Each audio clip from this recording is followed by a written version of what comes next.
Hello, मैं हूं doctor Bhupesh. मैं भारतीय आई हॉस्पिटल में cataract, cornea and refractive surgery department देखता हूं। आज हम बात करने जा रहे हैं एक बहुत ही नॉर्मल आंखों की समस्या जो हर किसी को उम्र बढ़ने के साथ आती ही आती है, जिसको हम मोतियाबिंद या कैटरेक्ट कहते हैं। आइए जानते हैं कि कैटरेक्ट होता क्या है। तो अगर हम के हिस्से को देखते हैं तो आँख के अंदर ये आँख की काली पुतली है और इसके अंदर एक ऐसा लेंस होता है। ये लेंस उम्र बढ़ने के साथ इसका रंग बदलने लगता है और ये ऐसा हो जाता है। जैसे ही इसका रंग चेंज होता है, जो रोशनी बाहर से आती है वो आँख के अंदर नहीं जा पाती और हमें देखने में समस्या आने लगती है। इसी समस्या को कैटरेक्ट या मोतियाबिंद कहते हैं। कैटरेक्ट एक ऐसी बीमारी है जो हर किसी को कभी ना कभी किसी न किसी एज पे आती ही आती है। कुछ मरीज़ों को ये 60 साल में, कुछ मरीज़ों को ये 70 साल में, कुछ मरीज़ों को ये 80 साल की उम्र में भी आती है।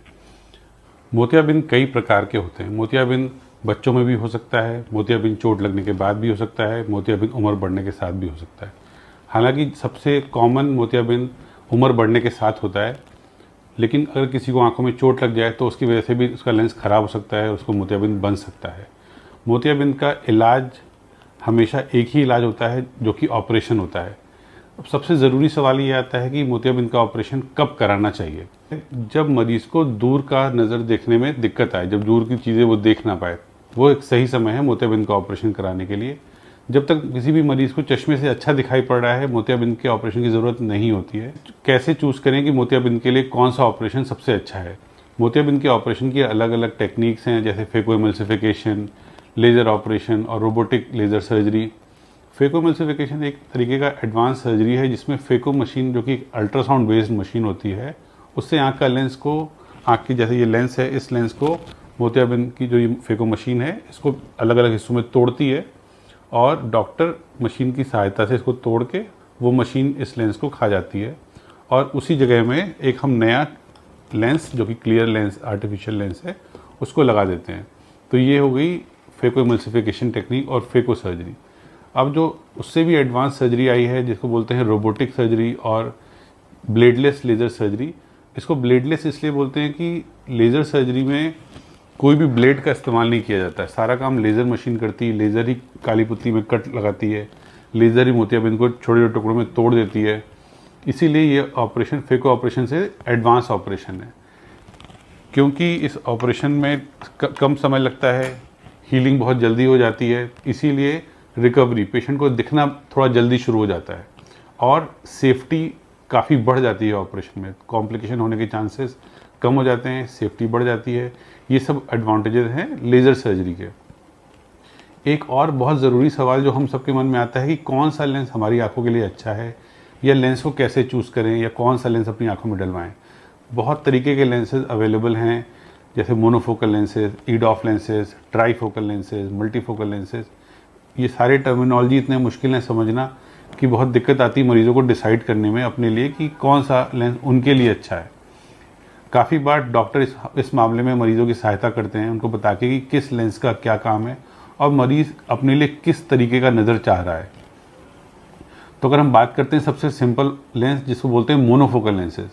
मोनोफोकल लेंसेज जो पिछले कई सालों से, या कह सकते हैं पिछले कई दशकों से यूज़ कर रहे हैं लोग, एक मोनोफोकल लेंस जिसमें एक सिंगल फोकल पॉइंट पे दिखाई पड़ता है, जो कि दूर के लिए होता है, इसको बोलते हैं मोनोफोकल लेंस। अगर हम इस लेंस को चूज़ करते हैं अपने ऑपरेशन के लिए, तो पास के लिए हमेशा चश्मे की ज़रूरत पड़ती ही पड़ती है। तो लेकिन कि मरीज़ की आंख में मोतियाबिंद के अलावा कोई भी बीमारी हो, चाहे डायबिटिक रेटिनोपैथी हो, चाहे ग्लोकोमा हो, चाहे कुछ भी बीमारी हो, मोनोफोकल लेंस ऑलमोस्ट हर मरीज़ को सूट करता ही करता है। तो अगर आप पास के लिए चश्मा लगाने में आपको कोई तकलीफ नहीं है तो मोनोफोकल लेंसेज एक बहुत ही अच्छा विकल्प है आप लोगों के लिए। अब हम बात करें कि नए लेंसेज, जो और लेंसेज आ गए, जैसे कि ईडॉफ लेंसेज, जिसको बोलते हैं extended depth of focus lenses. ये लेंसेज उन लोगों के लिए बनाया गया है जिन लोगों को दूर की नज़र भी अच्छी चाहिए, प्लस जिनका कंप्यूटर पे ज़्यादा काम रहता है।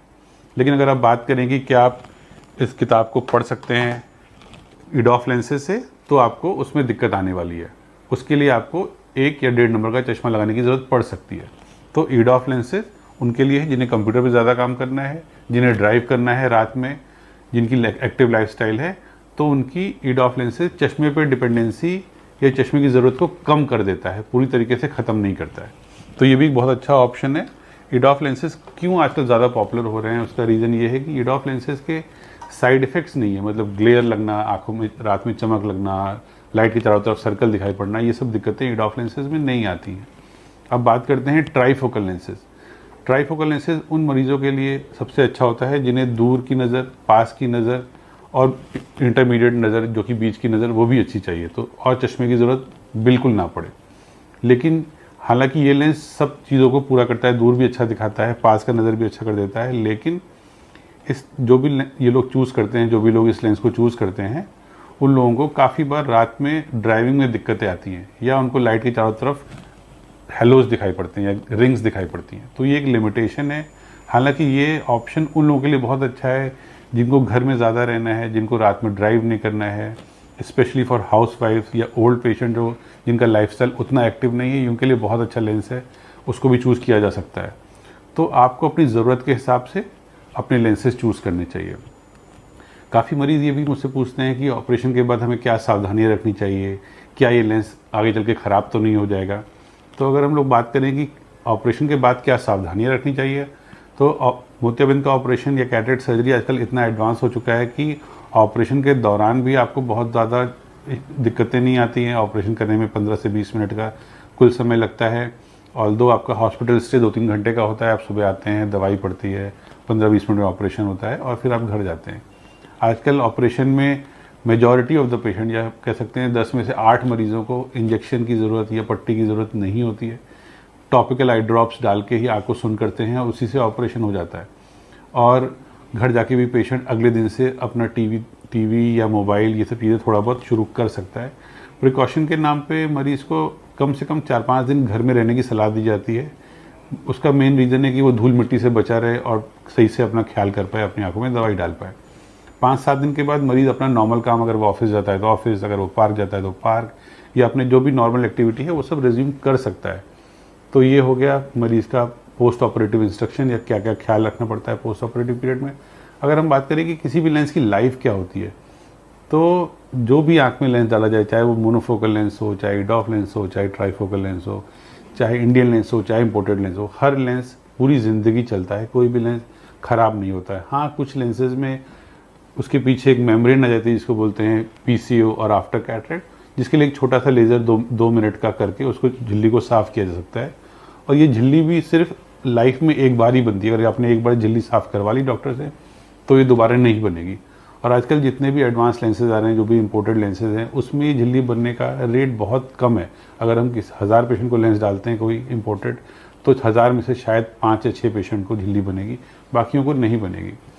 तो इसलिए आजकल जो भी अच्छे लेंसेज हैं वो सब सूट कर सकते हैं आपको, बशर्ते आपको डिसाइड करना है कि आपको कब ऑपरेशन कराना है। ऑपरेशन करने में बहुत डिले नहीं करना चाहिए। एक पहले कॉन्सेप्ट था कि मोतियाबिंद पकने पे ही ऑपरेशन कराना चाहिए, अब वो कॉन्सेप्ट नहीं है, क्योंकि आज से 50 साल पहले, आज से 30 साल पहले लोगों की लाइफस्टाइल उतनी एक्टिव नहीं थी, लोग कंप्यूटर पे उतना काम नहीं करते थे, तो लोग इंतज़ार करते थे जब ये पक जाएगा तब हम ऑपरेशन कराएंगे, क्योंकि उसके बाद ऑपरेशन के बाद रिकवरी भी बहुत स्लो हुआ करती थी पहले। पर आजकल लाइफस्टाइल इतनी ज़्यादा एक्टिव है, हर किसी को कंप्यूटर पे, मोबाइल पे काम करना है, तो आपको अच्छा विजन चाहिए ही चाहिए। तो जब भी आपको लगे कि आप चश्मे से दूर की नज़र आपकी दिक्कत हो रही है, कमज़ोर हो रही है, तो वो सही समय है ऑपरेशन कराने का। मोतियाबिंद के बारे में अगर आप कुछ भी मुझसे जानना चाहते हैं तो आप आ सकते हैं भारतीय हॉस्पिटल GK1 में। Thank you.